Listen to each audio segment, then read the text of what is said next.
రాజశేఖర రెడ్డి గారు ఈ ప్రాంత ప్రజలకు ఎంత సేవ చేశారో మీకు తెలుసు.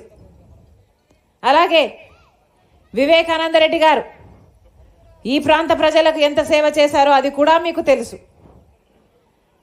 రాజశేఖర రెడ్డి గారు ముఖ్యమంత్రిగా 2 సార్లు గెలిచి అద్భుతమైన పథకాలకు రూపకల్పన చేసి ఎన్నో ఫీజు రీయింబర్స్మెంట్, ఆరోగ్యశ్రీ, రుణమాఫీ, ఇందిరమ్మ ఇల్లు ఇలాంటి ఎన్నో అద్భుతమైన పథకాలు చేశాడు రాజశేఖర రెడ్డి గారు.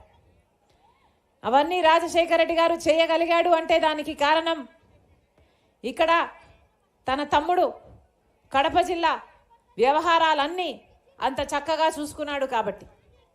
రామునికి లక్ష్మణుడు ఎలాగో రాజశేఖర రెడ్డి గారికి వివేకానంద రెడ్డి గారు అలాగా.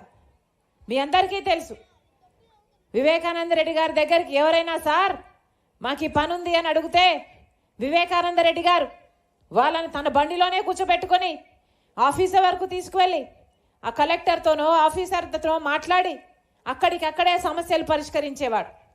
అంత అందుబాటులో ఉండే నాయకుడు వివేకానంద రెడ్డి గారు, మీ అందరికీ తెలుసు.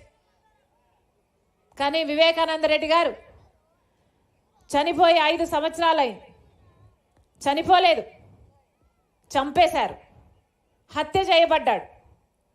గొడ్డలితో 7 సార్లు నరికి ఘోరంగా క్రూరంగా గొడ్డలితో నరికి చంపితే ఆ రోజు ఆయన తల మీదున్న ఎముకలు కూడా కనిపించాయి, మెదడు కూడా బయటికి వచ్చింది. అంత ఘోరంగా క్రూరంగా చంపారు. ఆ రోజు తెలియదు మాకు చంపింది ఎవరు అని. కానీ ఈరోజు 5 సంవత్సరాల తర్వాత సిబిఐ ఎంక్వైరీలో స్పష్టంగా తేలిన విషయం, సాక్ష్యాలు ఆధారాలు అన్నీ చూపుతూ సిట్టింగ్ ఎంపీగా ఉన్న అవినాష్ రెడ్డి గారి హస్తం ఉందని, చంపించిన వారిలో ఈయన ఉన్నాడు అని సిబిఐ స్పష్టంగా చెప్తుంది. మేము చెప్పటం లేదు, సిబిఐ చెప్తుంది. గూగుల్ టేక్అవుట్ మ్యాప్స్లో చంపిన వాళ్ళు అవినాష్ రెడ్డి గారు అంతకు ముందు రోజు ఒకే లొకేషన్లో ఉన్నారు, అంతకు ముందు రోజు కలుసుకున్నారు, ఆ రోజు కలుసుకున్నారు అని సిబిఐ చెప్తుంది, సాక్ష్యాలు చూపిస్తుంది.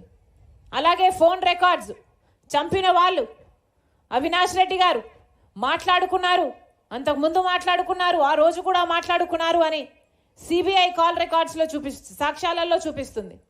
అలాగే 40 కోట్ల కోసం డీలు మాట్లాడుకున్నారు, అందులో అడ్వాన్స్ కూడా ఇచ్చారు, అడ్వాన్స్ కూడా ముట్టజెప్పారు అని అవినాష్ రెడ్డి గారి తిక్కు అన్ని వేలులు చూపిస్తున్నాయి. ఇన్ని సాక్ష్యాలు ఇన్ని ఆధారాలు ఉన్నా కూడా ఈ రోజు వరకు కూడా వివేకానంద రెడ్డి గారు చంపించిన వారికి ఈ రోజు వరకు కూడా శిక్ష పడలేదు. చంపిన వారికైనా చంపించిన వారికైనా. ఎందుకు అని అడుగుతున్నాం. ఎందుకంటే చనిపోయింది, చంపబడింది సాక్షాత్ రాజశేఖర రెడ్డి గారు 2 సార్లు ముఖ్యమంత్రిగా ఉన్న వ్యక్తి తమ్ముడు అయినప్పటికీ రాజశేఖర రెడ్డి గారి కొడుకే ముఖ్యమంత్రి స్థానంలో ఉండి తన అధికారాన్ని అడ్డు వేసి హత్య చేయించిన అవినాష్ రెడ్డి గారిని కాపాడుతున్నాడు కాబట్టే ఈ రోజు వరకు కూడా కేసు ముందుకు వెళ్ళలేదు, శిక్ష పడలేదు. ఇది న్యాయమో అన్యాయమో మీ అందరూ ఆలోచించాల్సిన అవసరం వచ్చింది.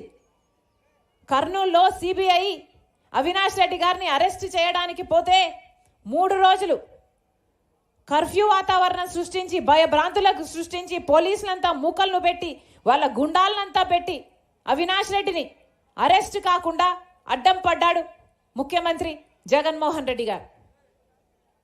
అక్యూజ్డ్గా సిబిఐ చెప్తున్న వ్యక్తిని కాపాడాల్సిన అవసరం ఏముంది జగన్మోహన్ రెడ్డి గారికి అని అడుగుతున్నాం. ఇలాంటివి జగన్మోహన్ రెడ్డి గారు సమాధానం చెప్పాల్సిన విషయాలు ఎన్నో ఉన్నాయి. అంత ఘోరంగా క్రూరంగా ఆయనను చంపేస్తే ఇల్లంతా రక్తమైతే ఆ రోజు సాక్షి ఛానల్లో చెప్పింది వివేకానంద రెడ్డి గారు హార్ట్ అటాక్తో చనిపోయారు అని. మరి అలా ఎందుకు చెప్పిందో జగన్మోహన్ రెడ్డి గారు ఇంతవరకు నోరు విప్పలేదు. ఇంతవరకు జగన్మోహన్ రెడ్డి గారు సమాధానం చెప్పలేదు. వివేకానంద రెడ్డి గారు చనిపోయినప్పుడు సిబిఐ ఎంక్వైరీ కోరిన వ్యక్తి అదే జగన్మోహన్ రెడ్డి గారు ముఖ్యమంత్రి అయిన తర్వాత సిబిఐ ఎంక్వైరీ వద్దు అని ఎందుకన్నాడో జగన్మోహన్ రెడ్డి గారు ఈ రోజు వరకు సమాధానం చెప్పలేదు. దాచుకోవడానికి ఏమీ లేకపోతే, భయపడడానికి ఏమీ లేకపోతే సిబిఐ ఎంక్వైరీ చేసుకుంటే ఇంకొక ఎంక్వైరీ చేసుకుంటే మీరు ఎందుకు భయపడుతున్నారు? ఎందుకు కాపాడాలని చూస్తున్నారు? 5 సంవత్సరాలుగా ఒక హత్య చేశాడు అని తెలిసిన వ్యక్తిని జగన్మోహన్ రెడ్డి గారి కాపాడడం ఒక ఎత్తైతే ఈరోజు మళ్ళీ అదే వ్యక్తికి మళ్ళీ ఎంపీ టికెట్ ఇవ్వడము ఎంత సబబు అని అడుగుతున్నాం. అంటే హత్య చేసిన వాళ్ళే మళ్ళీ పదవుల్లో ఉండాలి, అధికారాన్ని తప్పించుకోవడానికి వాడుకోవాలి, మళ్ళీ హత్య చేయించిన వాళ్ళే చట్టసభలకు వెళ్ళాలా? ఇదేనా న్యాయం? ఇదేనా ధర్మం? ఇది ప్రశ్నించడానికే రాజశేఖర రెడ్డి బిడ్డ ఈరోజు పోటీకి నిలబడింది. నేను రాజశేఖర రెడ్డి బిడ్డను. జగన్మోహన్ రెడ్డి గారి కోసం ఒకప్పుడు అవసరం ఉంది కాబట్టి 3200 కిలోమీటర్లు పాదయాత్ర చేసిన చెల్లెల్ని నేను. కానీ ఈరోజు అన్యాయం జరుగుతుంది కాబట్టి ఇది సహించలేక ఈరోజు అన్నకే ఎదురుగా పోటీగా నిలబడింది రాజశేఖర రెడ్డి బిడ్డ.